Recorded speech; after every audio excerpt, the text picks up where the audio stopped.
out strong, and now it's fourth down. Fourth down, field goal try coming, so Cousins is off, and on comes Greg Joseph from Minnesota. Joseph's got it, and the Vikings have a 3-0 lead. Well, of course, you want to find the end zone, but, you know, you go on the road, you get 3 points. I think you take it. Yeah, pretty good start to the day for them, don't you think? Right? You go out there, get the 3 points. Now, look, it's not going to silence this crowd, but it might take a little bit of steam out of them right off the top. And this will be a touchback. Berrios deciding not to bring it out. Ready, shot.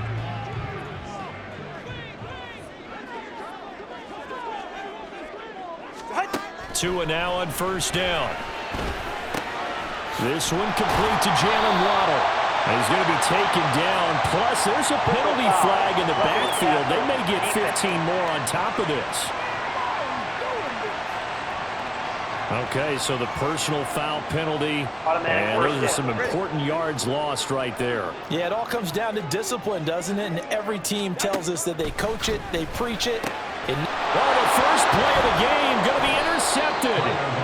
Picked off by Harrison Smith. And the Vikings are going to take possession here at their own 47-yard line. You've got to know as a quarterback that's going to be tough to outthink this guy in the defensive backfield. He's been at it 11 years now, so he knows all the ins and outs of the position, and he's in the right spot there to come up with the interception. The Vikings taking the field here for their second drive of the game. They start near midfield following the interception as they begin 1st and 10.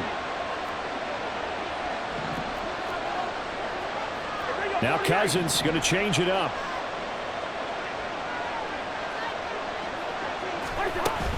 They'll start on the ground with Madison. And he's across midfield and into Miami territory. And they're going to speed things up here.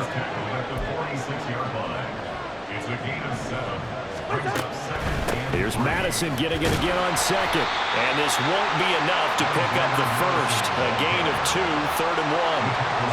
If they're going to get a first down out of this, they're going to have to earn it because there's been tough going in the interior there. And here we are on 3rd and 1. Be prepared. Brace yourself. There'll be some contact going on.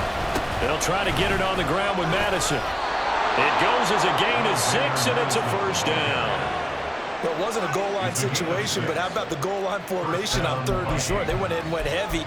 No surprise on who was going to get the football. How about the power exhibited there? Yeah, that was just put a hat on a hat, drive forward. Nice job to pick it up. Here's Madison running on first down. And he'll be brought down just outside of the 30. Here's 2nd and 3. He's brought down at the 31. A 7-yard pickup. Brings up 2nd and 3. Going to run with Madison again. A short gain here, maybe a yard to the 29. The Vikings going to signal for the first of their timeouts, as it'll come with 15 seconds to play in the first half. Heavy set out there on 3rd and 1. And they'll let their fullback try and push the pile. And he will have a Vikings first down as they're able to convert by plenty there on 3rd and 1. It's a gain of 6. First down, Minnesota.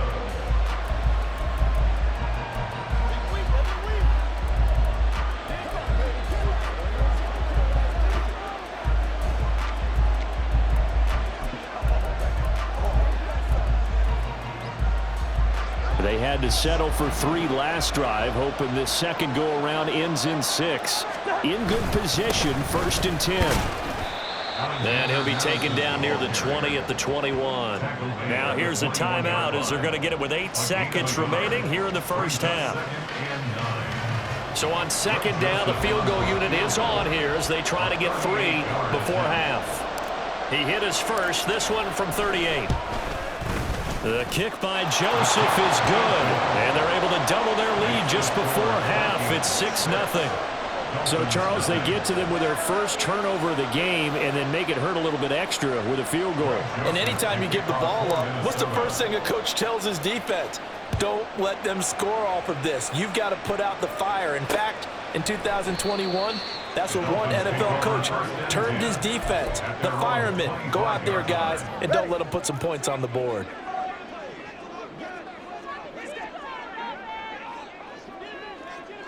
And with time running short here, they'll simply take a knee, and that should do it for half number one. So a couple of field goals, that's all we've been able to muster through. You want the third quarter already? No problem. Let's do it.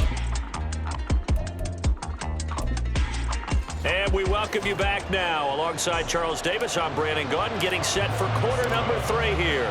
The Dolphins down on the scoreboard, but they'll have it first as we get going in this third quarter. And this will be a touchback. Berrios deciding not to bring it out. The Dolphins getting set to go back to work here in quarter number 3. It's been a tight game to this point. What do they need to do, Charles, to break through in the second half and take the lead? Well, I think the first thing they need to do is thank their defense for keeping them in this game. And, you know, I think the defense is saying back to them, why don't you guys focus on getting some first downs, put some drives together, give us a little bit of a break here. If we can get some rest, we'll play even better for you. And, oh, by the way, pay off a few of those drives with some points, too. 32 stingers. First and 10 at the 42-yard line. Now Achane on first and 10. And the result here, a pickup of 8. Leaves him with 2 to go on second down. Good yardage there on first down. Exactly what you want. Get yourself set up to keep making first downs, keep the clock running. And if they're smart, you're starting to milk the clock. No hurry before you run your second. Oh, he tried to fit it in on the slant, and it's intercepted. And a great return as he gets this all the way down close to the 30-yard line.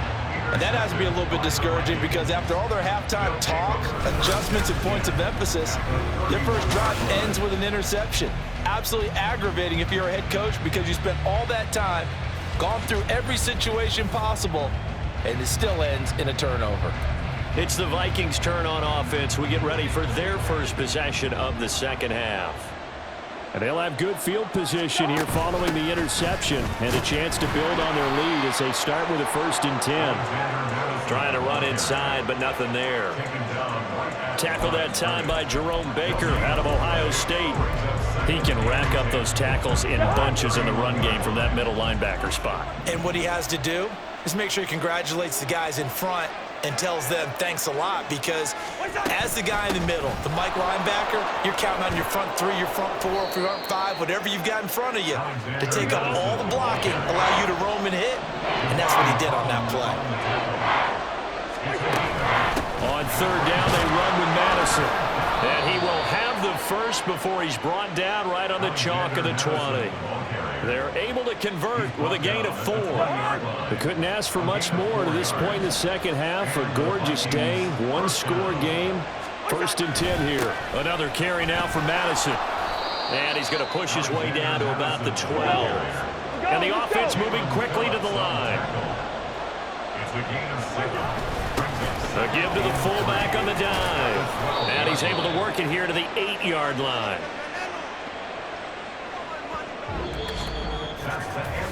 It'll be first and goal when we come back. You're watching the NFL on EA Sports. Back now in Miami. It's the Vikings in possession of the football and the lead. They'll be looking to add to that total as we begin quarter number 4. Running from the shotgun with Madison. And he is going to be stopped cold behind the line of scrimmage. It's a loss of a yard there, and now second down. I think as a running back in this spot, you have to understand there's not going to be a whole lot of room to run. And in this case, ball protection takes precedent over trying to make something happen. Here's Madison getting it again on second. Every yard they gain, getting them better and better field position, and obviously a field goal makes this a 2-score contest. That's really all they need. And that means for your play caller, he's not looking to the attack portion of his sheet, right? He's looking for, okay, what do we have that's going to keep us in a good spot? No lost yardage plays. Let's kick a field goal, go up 2 scores. If we score a touchdown, great, but that's not what you're really playing for. Fourth quarter, down to the final 2 minutes, and we've got a 1-score game. So the Vikings in possession of the football as we get you reset. They're looking at a 4th down now as they try to hold on to this lead for dear life. Joseph's got it, and that will make this a 9-point lead. So that one, CD, going to make the road back a lot more difficult. Oh, there's no doubt about that. You know they were praying on the other sideline for a miss because now, as you pointed out, a very difficult road. Down 2 scores. You don't just need a touchdown. You need a chain of events to go your way. You've got to score, somehow get the ball back, and score again. The odds of that happening, not great in your favor. So Tua and the Dolphins down by 9. Just under 2 minutes to go. They've yet to score all game long, but now they need to do so twice in short order to have a shot. Now Tua. And they're able to get this one across the 35. A gain of 12 yards. Throwing Tua. First down. That'll be caught by Hill. And he'll work it across midfield inside the 45. 19 yards. Tua. Good for a Miami Dolphin.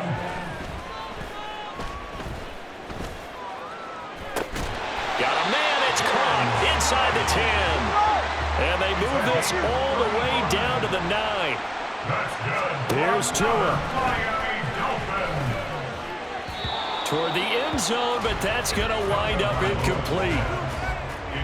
That's certainly not the worst thing. It stops the clock and lets your offense catch its breath and lets us exhale a little bit.